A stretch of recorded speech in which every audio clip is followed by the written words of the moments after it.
Today, the protests over Kushner Island. Anger on Albania's Adriatic coast after developers erected barbed wire fences at the site of a proposed luxury resort linked to the US president's son-in-law, Jared Kushner. Why what started as backlash to a luxury resort linked to Jared Kushner has turned into one of Albania's largest protest movements in years. I'm Malika Bilal, and this is The Take.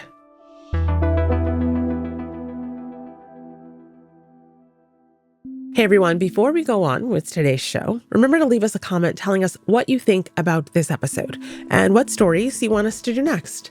And if you're listening on a podcast app, leave us a review telling us where you're listening from, and feel free to give us a 5-star rating while you're there. It helps other people discover the show. I'm Mitchell Prothero. I'm a reporter, and I've been based in Tirana, Albania for a couple of years now. Well, Mitchell, welcome to The Take. It's really good to have you. I want to start this story on a little bit of a lighter side. Let's start this story on a Mediterranean island off the coast of Albania. Take us to Sazan Island. What does it look like? Who or what lives there? Why is it important?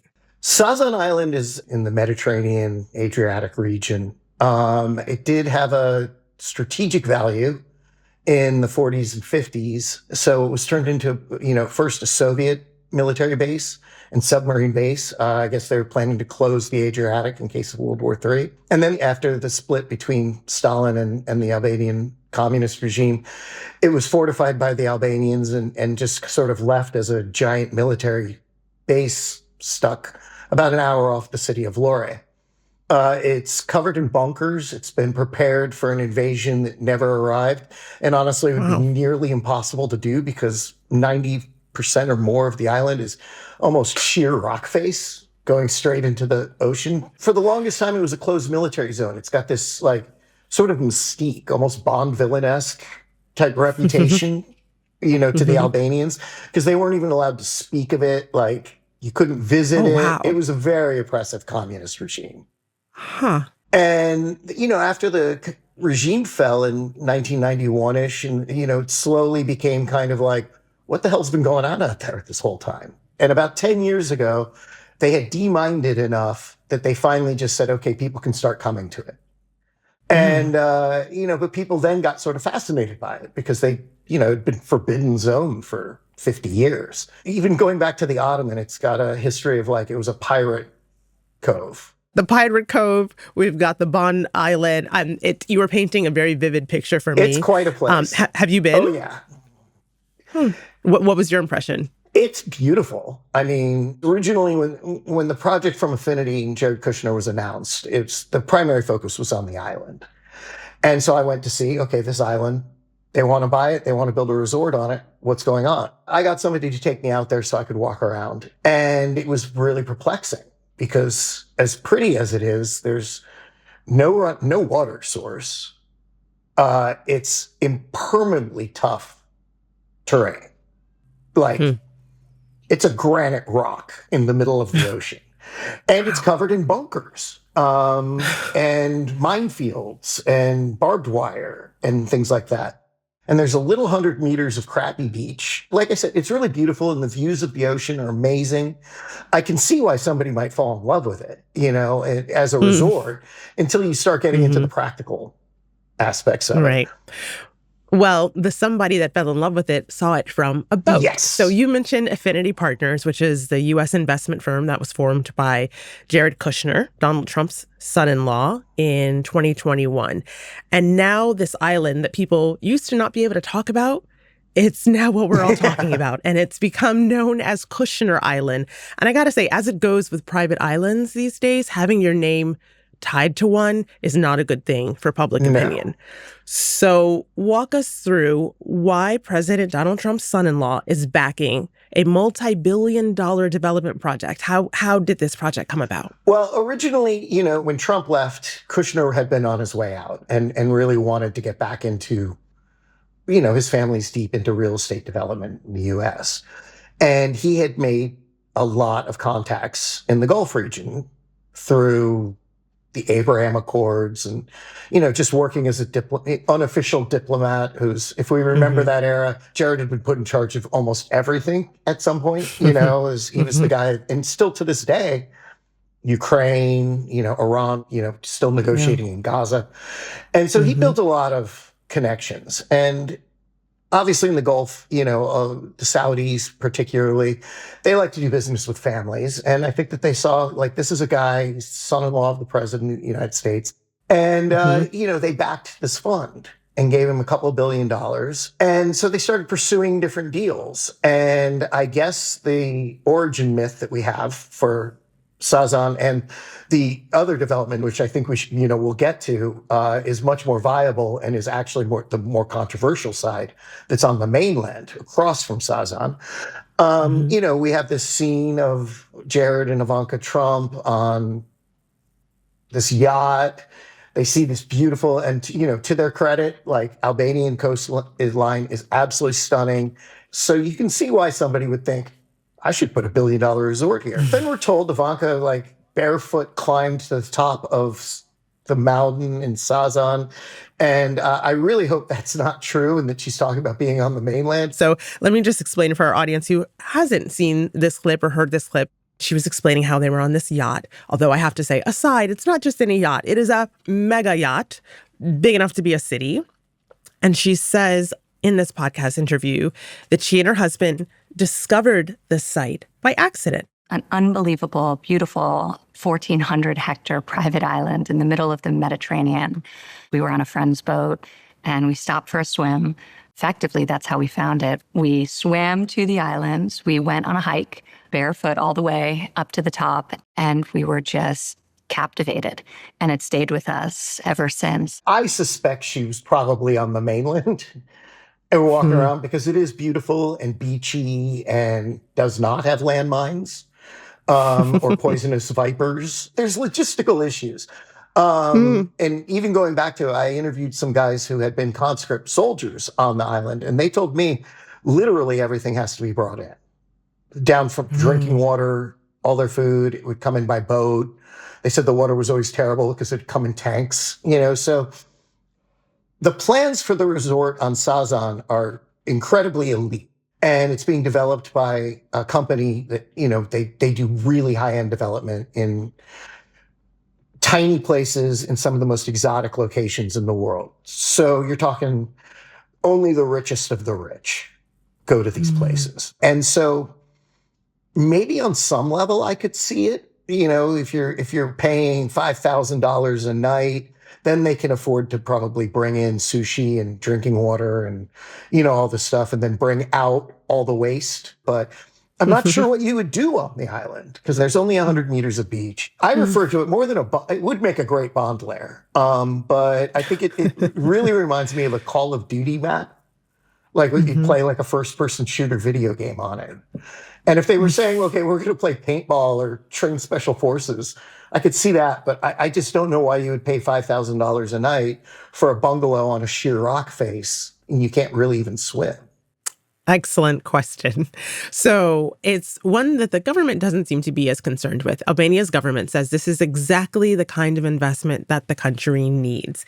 And the Prime Minister, Edi Rama, has been a pretty enthusiastic defender of this project, even going so far as welcoming it by granting a Kushner-linked development firm, quote-unquote, strategic investor status, which means the government would underwrite construction and infrastructure costs. There's never been a question if this will go ahead or not. This is blessed for the country. An investment of 4 billion euro in a country that has 27 and a bit more billion euro GDP speaks by itself. So what is the government's argument for why this would be a good thing for Albania? Well, one, they don't really need Sazan. So, it's just sitting there. And it doesn't really have much utility. And so building anything on it that would be useful for the tax base would be useful to the government at very little cost. But I suspect, and I think that what the protesters really suspect is the bigger deal is the thing on the mainland. This is a beautiful beach. It's one of the last completely undeveloped sections of the Albanian coast. And developing that would be a priority for a government here that is extremely pro-development. And to be fair to Rama, the Albanians are pro-development. They understand that tourism is probably going to be their best industry. There's not, there's some agriculture. So in terms of building up the economy, and it's got one of the lowest GDPs in Western Southern Europe, they want to be aggressive on this and use their beautiful countryside. So I think everybody's for that. I think they recognize that that's the future of Albania's economy, taking advantage of its true strength. But when you start throwing around strategic investor status and things like that, that's code for we're going to kind of blow through environmental regulations, zoning regulations, legal challenges to who owns what, which is a bigger deal here than almost anywhere else in Europe, because under communism, the land was all nationalized. So these things need to be settled. And strategic investor status makes that a lot easier to go away. They need to be settled, and clearly they aren't, No. which is why we've seen thousands of people out in the streets to protest this development.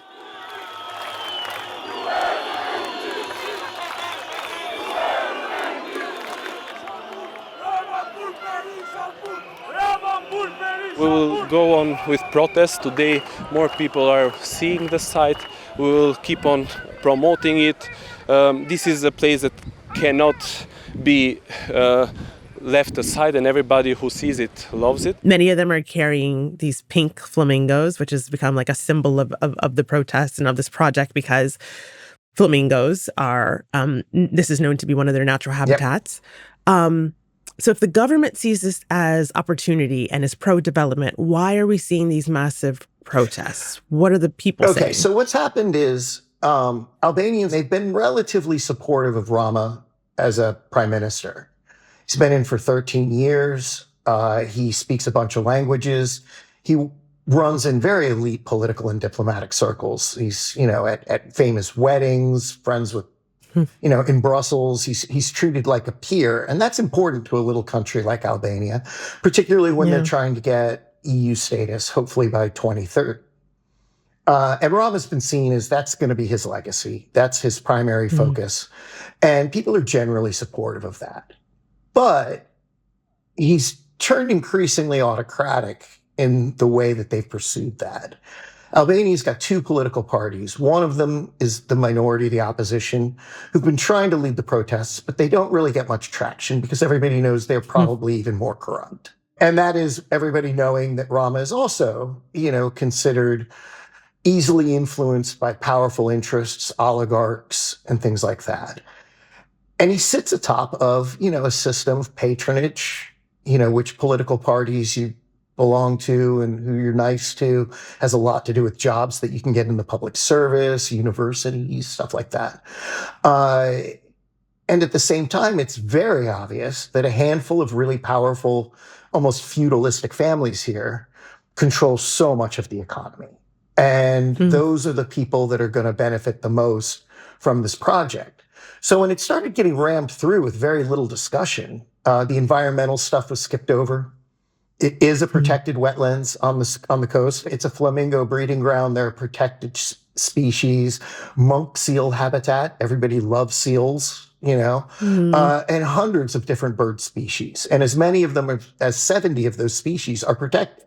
And then it's opaque who the Albanian partners are. If you own less than 25% of the project, they don't have to name you. Right. Foreigners have to be named. And during the announcements, there was fun stuff like, Ivanka Trump posing with the son of the richest oligarch. And he's not supposed to be, the family is not supposed to be part of the deal, but it's obvious they're going to be responsible for so much of the construction, and logistics and infrastructure and things like that. They already are over the whole country. People started going, what the hell? Why isn't this being discussed? And there's been a lot of frustration in the country, as it is already, with just what we've seen, rampant luxury development that so clearly can't help the Albanian people, and doesn't really appear to have a market. At least on the beach, they believe tourists will want to come. But sitting here in Tirana, there's 12,000 luxury apartment units being built that nobody can afford. There's suspicion that this is money laundering, that there's going to be a real estate bubble. And so all of these things, just the opaqueness of the process, just infuriated people. So some people were protesting and then essentially hired goons working for the project and for the oligarchs, beat some people up and at a protest. And that was the final straw. And that was about, 11 days ago. And at that stage, people very logically figured out that we probably wouldn't be here right now without Jared Kushner's involvement, that he made a really good way of getting this into the international attention. And suddenly the international media cared. So this is all came together. And I think it really took Rama by surprise. He's just not used to people telling him no. Well, it's interesting you said that because that's actually also Rama's argument, right? He says that people would not care if Jared Kushner were not involved. He told Politico, if it wasn't Jared, they would not give up. Beep. Yeah. Is he right about that? And, earlier you mentioned his legacy. Is he moved at all by these protests and by this backlash? Rama has been very belligerent. He's not showing any willingness to work with this at all. I think that he's just not used to any criticism. People have kind of gone along with it. And when he says nobody would care if it wasn't for Jared Kushner's involvement, to an extent, there's some truth there in the sense that the international media wouldn't care. Albanians would definitely still care, but they wouldn't be able to get the same level of traction. So, in terms of the demonstrations and the momentum that's gone forward and, really getting to make their case even in the EU, which is watching this very carefully with concerns. Like, we want to let these guys in 2030. Are they really this autocratic? Did they really blow past EU environmental regulations that they're supposed to be following? And I think that all could have been swept under the rug, except that it did pop that we've got Donald Trump's daughter and son-in-law. Maybe if she hadn't talked about hiking barefoot, the quote was just the perfect thing to make social media go aflame. And suddenly everybody's going, what the hell's happening in little Albania? These are the biggest protests anybody's ever seen. And I think Rama's been used to running a fairly cynical country. There is no real opposition here. There is no real independent media, at least in the mainstream. And I think the older generation is so relieved to have come out of communism and had various levels of stability. It's been, stable, peaceful country. A lot of people work abroad. Probably almost half Albanians are actually working in Europe, in the UK and things like that. They're sending money home. So they didn't really want to destabilize things too much. And they had gotten used to the sense of borderline mafia level oligarchs controlling the political system. The young people are sick of it. And they're also savvy on social media. And I think they're savvy on the appearance. Ivanka's giving a terribly ill-timed thing. They were able to grab onto that. It was very smart. So it's really a sea change. And it's definitely driven by young people who are just less cynical and sort of less beaten down by the process. They didn't grow up under communism. They're not just happy to have the right to travel. They want to see rule of law. And I think that they probably let Jared build a resort. It just, they don't want to feel like it's being rammed through by a bunch of people without their input. And that's why I suspect at some point it could very well be that Affinity decides to walk away, that they don't need the bad press. I don't think they'll be stopped here. If Ram's smart, in my opinion, he'll just announce, okay, we're going to go back through it. We'll do everything in the regulatory way. We'll make it transparent. People do want this. This is a lot of money for Albania, and we'll follow all the EU rules. But he doesn't seem inclined to do that. And it's really tone deaf, I would say. Well, finally, Mitch, Albania is not the first country to do this model of development, of course, we know. One that's really focused on foreign investment and tourism. We've seen it other places. But looking ahead, if this project goes ahead as planned, what kind of future do supporters think its development is going to bring versus the kind of future that critics believe it's going to bring? And as someone who lives and covers Albania, which version seems more realistic to you?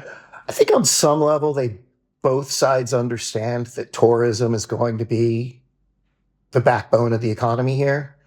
I think that most people are pretty realistic, although the government won't admit it, that, as you said, a lot of countries have gone down this path, and it doesn't really help the ordinary people so much. Work conditions and workers' rights here in Albania are pretty terrible, and minimum wage is quite low, and Albanians are well-educated people. They're quite savvy. There's a big diaspora, and they have a tendency to move to Germany, to Austria, to Sweden, to the UK, which is fairly easy to do, and get real jobs instead of working 80 hours a week for 700 euros. The exodus has been going on for quite some time. I do think everybody sort of agrees that this is the future, but it's probably not going to be one to uplift poor people. But it will increase visibility. It'll bring them into the EU. Some people will make lots of money off of it. And overall, it'll improve the infrastructure of the country. So I think that they could see it as a modernization thing, and this will end up being the price to pay. But I don't think Albanians are sitting around going, oh, I can't wait to get a 800 euro a month job without any job protections, washing dishes at a 5-star resort. The Albanian kids are like, I'm going to go to Germany. I didn't go to university for this. And then also the day-to-day corruption. I think joining the EU, they're hoping that'll get better because it's very oppressive here. When it's controlled by a full political machine, organized crime is a real thing here. And, rich people kind of get to do what they want to do, and normal people get sick of that. So they go to the UK or they go to, Sweden or, places where there's rule of law. So I think there's a cynical view that it probably won't make anybody's life that much better, but they should probably do it anyway. Wow. Mitchell, thank you so much for giving us a window into all that's been happening over the past couple of weeks. Really appreciate it. I've never seen like a local zoning dispute turn into such a complicated issue with international ramifications. But it's become fascinating because at the bottom of it, it's a lot of substance. The Albanians have every right to be pissed off about this.